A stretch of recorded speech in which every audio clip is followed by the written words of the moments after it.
இந்த மாதிரியான recycle sign கூட ஃபுட்டை ஸ்டோர் பண்ணி வச்சிருக்கக்கூடிய ஃபுட்ல நீங்க பார்த்தா அதுல இருக்கக்கூடிய ஃபுட்டை தவறி கூட சாப்பிடாதீங்க. ஆக்சுவலா ரீசைக்கிள் கோட்ஸ் 1ல இருந்து 7 வரை தனித்தனியா பிரிக்கப்பட்டிருக்கும். அதுல எந்தெந்த சைன் ரொம்பவே டேஞ்சரஸ் ஆனது, எது இருந்தா ரொம்பவே சேஃப்னு தெரியுமா? Coat 3 PVC.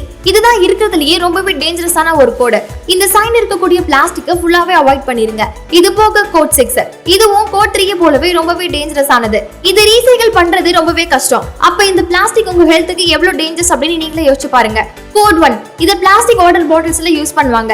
Plastic water bottles மறுபடியும் யூஸ் பண்ணவே கூடாது. இன்ஃபேக்ட் இந்த பிளாஸ்டிக் பாட்டில் மேல சன்லைட் பட்டா டாக்ஸிக்கான சில கெமிக்கல்ஸ் அது வெளியேற்றும். சேம் இதே லெவல்ல இருக்கிறது தான் கோட் 7. இதுவும் டாக்ஸிக்கான சில கெமிக்கல்ஸ் வெளியேற்றும். சோ இது ரெண்டையுமே ஒரு தடவைக்கு மேல யூஸ் பண்ணாதீங்க. கோட் 2, இதுதான் ரொம்பவே சேஃபஸ்டான ஒரு பிளாஸ்டிக் கோட். இந்த பிளாஸ்டிக்ல காய்கறி கூட நம்மளால ஸ்டோர் பண்ணி வச்சுக்க முடியும். ஃபைனலா கோட் 4 அண்ட் கோட் 5, இது ரெண்டுமே ரொம்பவே சேஃபஸ்டான ஒரு பிளாஸ்டிக். இதுல மெடிசனை கூட நம்மளால ஸ்டோர் பண்ணி வச்சுக்க முடியும்.